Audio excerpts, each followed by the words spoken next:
Hello, and this is Study Guide Part 2. This one we're going into biochemistry.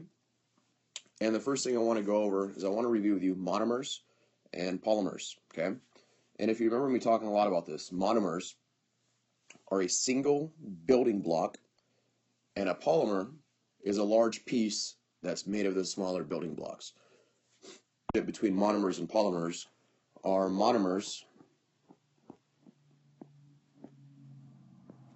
They make polymers.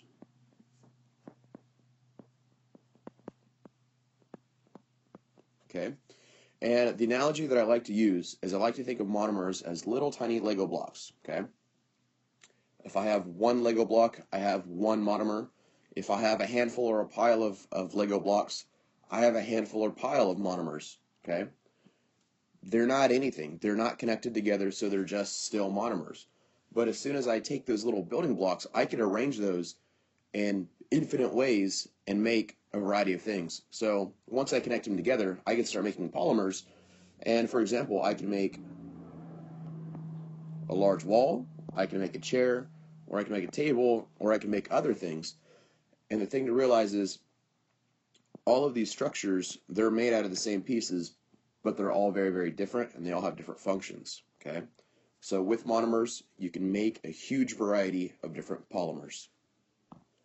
And when we look at polymers, there are actually four that we're going to look at, and they are called the ingredients for life. Okay, these are biological molecules or macromolecules. They're very, very large structures made out of their own special monomer. Okay, so there are four of them. There's the carbohydrate, there's the lipid, protein, and nucleic acid.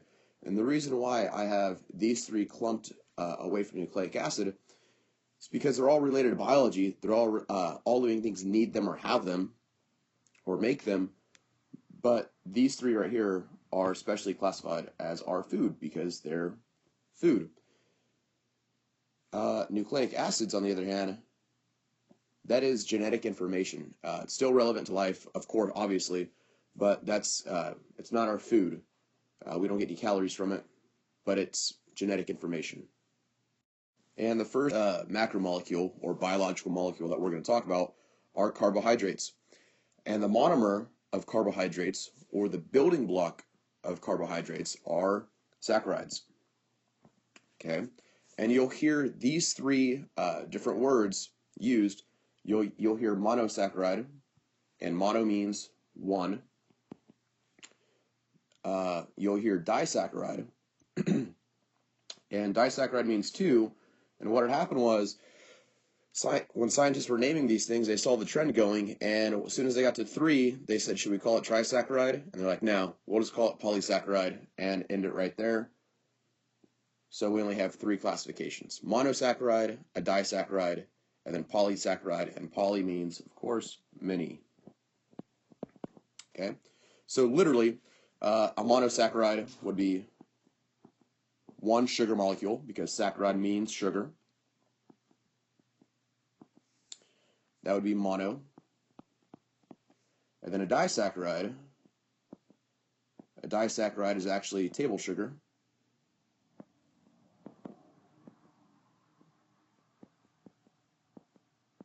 It would look like this. You have two sugar molecules, and they're bonded together. And then a polysaccharide would be 3 to 1,000 or more sugar molecules just bonded together.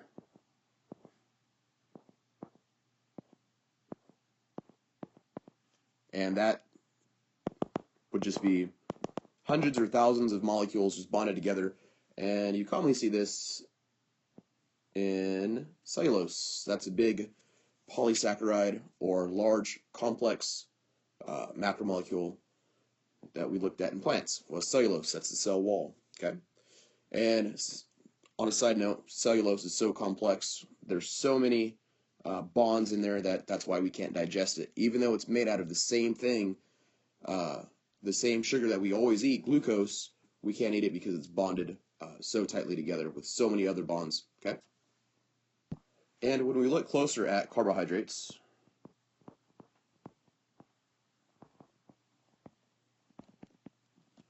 You're going to see it's most of our food. It's a good variety. It's the carbohydrates are in just about everything. Fruits, vegetables, breads, grains, wheats, all that stuff. Those are all forms of carbohydrates. Starches, anything like that. And an interesting thing that I would like to point out is if you take a look at these three different carbohydrates, these three different polymers, okay?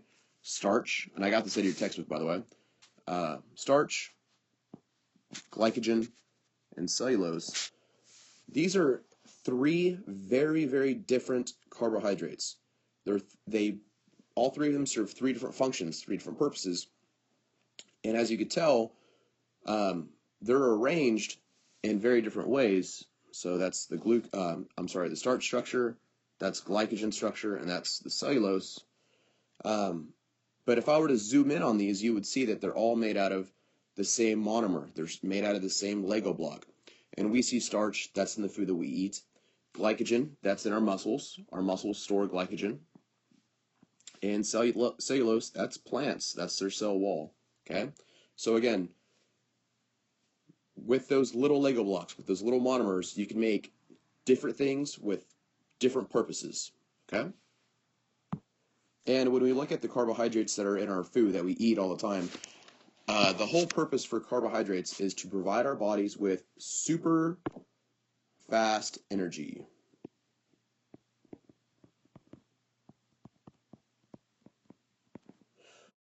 And when you look at plants, they actually have another purpose for carbohydrates. It's to provide them with super fast energy, but for plants, it also provides them structure. And of course, they get their structure from the cellulose, the cell wall, okay? And next we go into lipids. And lipids are made up of smaller building blocks that are called fatty acids, okay? So if you look over here, this would be a triglyceride. And you can tell that this triglyceride is made up of these three smaller fatty acids and a glycerol. You're not going to need to know that for the final though, but the building block for lipids are fatty acids, okay? And we see lipids or fats in our fats and oils, butter, margarine, all that stuff, okay? And one of the purpose for lipids is they provide our body with stored energy.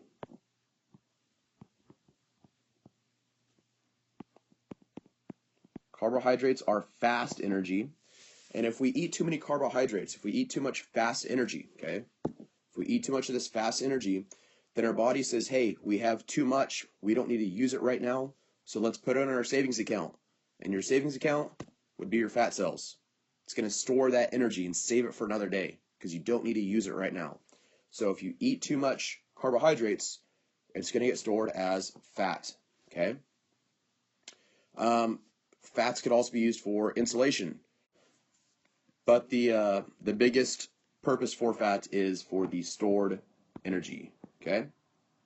And third, we go into proteins. And proteins are a very complex structure. And they are made from amino acids. This would be one amino acid. Amino acid. And we are actually made up of 20 different amino acids. We're going to get more into that next semester. But these, the combination of these 20 amino acids literally make everything about you, okay? So they make your hair, they make your eyes, your eye color, they make your skin and fingernails, okay? All the meats, all the animals that we've ever eaten, those are made up of proteins. Proteins, they give you structure. So not only do proteins give your body structure, your skin, your tendons, your joints, all that stuff, those are all made of proteins. But another important factor that proteins do for your body is they provide us with a special protein, and that special protein are called enzymes. And the definition of an enzyme is a protein that changes the rate of chemical reactions in your body. Another word that means chemical reactions in your body is metabolism, okay? So you could say proteins change the rate of your metabolism, okay? And what enzymes are they're special proteins, And they have this little binding site right here, this activation site. And they're going to bind to some things, such as food. You have a lot of enzymes in your stomach. They're going to bind to the food in your stomach, and they're going to help break it apart. Okay? So if we didn't have these special enzymes in our stomach, our food would take a long time to digest. We really wouldn't be able to digest it at all. It's the help of these special enzymes that allow us to break down our food. And not only, there are other enzymes that do other things, like help us replicate our DNA and other things. But most commonly, you're going to hear about enzymes in your stomach helping you to digest food.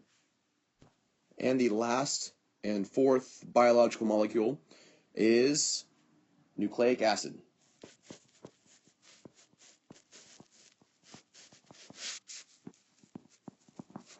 And as I said before, nucleic acid, their purpose is to store genetic information. So they are